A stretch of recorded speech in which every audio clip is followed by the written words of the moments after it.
next job for me at Driftland Drift Garage is another E36, surprise. This is James E36 328 I believe. It's in for some chassis repairs. It's actually quite a common failure on the E36 chassis, and it's actually more or less the only weak point on the chassis other than the front anti-roll bar mounts, which rot out, but they're quite easy to replace. But the rear trailing arm mounts, they're not quite as easy to replace.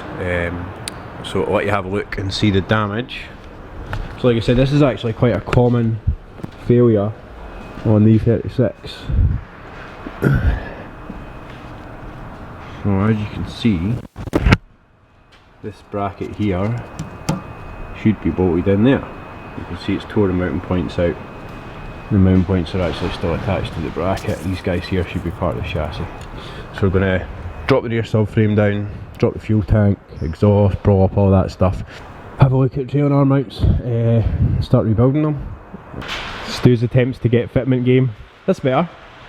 Much better. Quite surprised that I had to actually raise it. We'll see what the fitment police say. Progressing pretty well on the E36 rear trailing arm replacement. So as you can see, these have been cut out and all dressed back and prepped, ready for the new plates to go in. So over here, so this is the trailing arm mount that I've cut out. Obviously you can see I've had to cut a couple of bits off of it. Still need to cut this seatbelt anchorage off of the cup.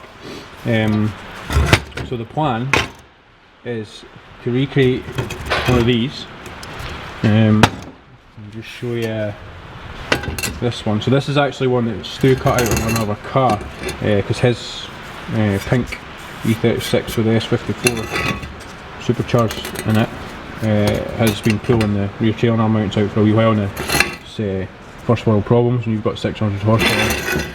This is a standard rear trailing arm mount, and then the plan is to use this combination of metal here. So we've obviously got the base plate, which I haven't finished cutting out, I haven't drilled the holes yet.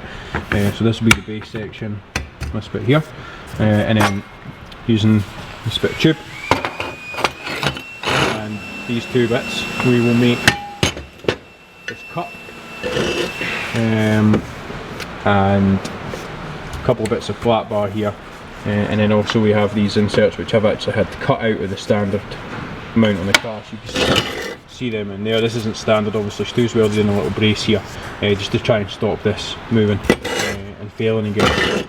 My plan is to build this cup to make it wide enough that it actually sits up against these three, so we can tie these in at the top as well, which should help stop them shearing.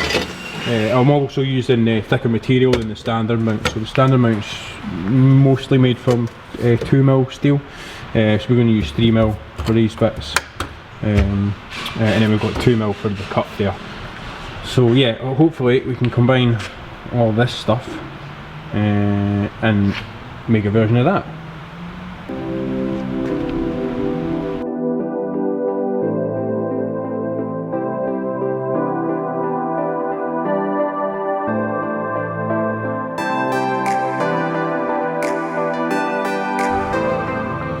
This is it. This is Sean's super clean S14. That's in for a top end rattle, very light top end rattle. So we'll give it a full complimentary inspection and investigate where this rattle is coming from.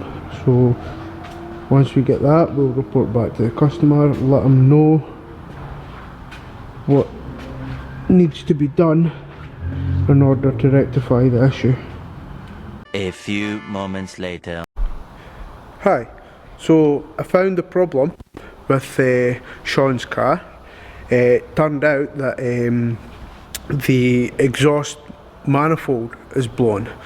Now it's not exactly, I'm not exactly sure if it's a manifold or if it's a turbo, but I'm going to have to remove the whole lot to check exactly where it's come from, because previously the manifold has been welded. There's a potential chance that it could be cracked again, but I won't know until it's been removed. So just to give you an idea, let you know exactly where it's coming from, I'll start the car up. There you go, you hear that exhaust blow? I'll take you over to give you a better listen.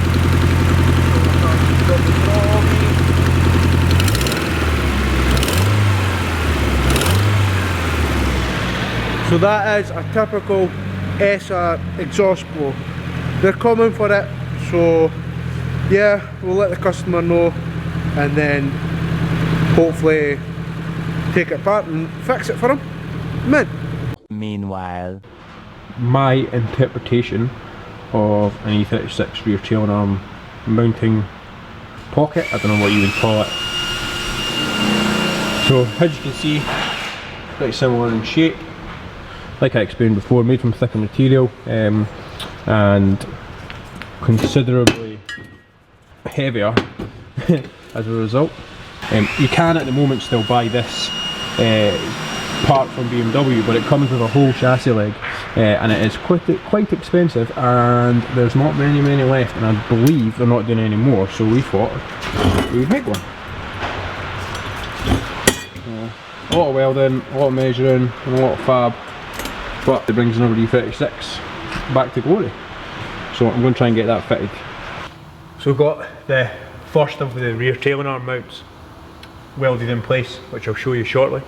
And I've just been making up the closing panels for this bit here. So we've put the seat belting anchorage back in, and then we've got a couple of wee reinforcement plate to put in, which I've made here. So this little guy is going to sit in here. It's got a couple of holes drilled in it so that we can weld to the back of the seat belt anchorage, and then weld it in, and it'll just reinforce that corner there. So weld that in. Then we've also got this closing panel which sits in here. So we'll get that, obviously needs bashed into shape a little bit, but we'll get that sitting in there and then we can plug weld all the way around, and it just seals that back up. Obviously we had to cut this open to get in here to do the necessary work. So getting on good.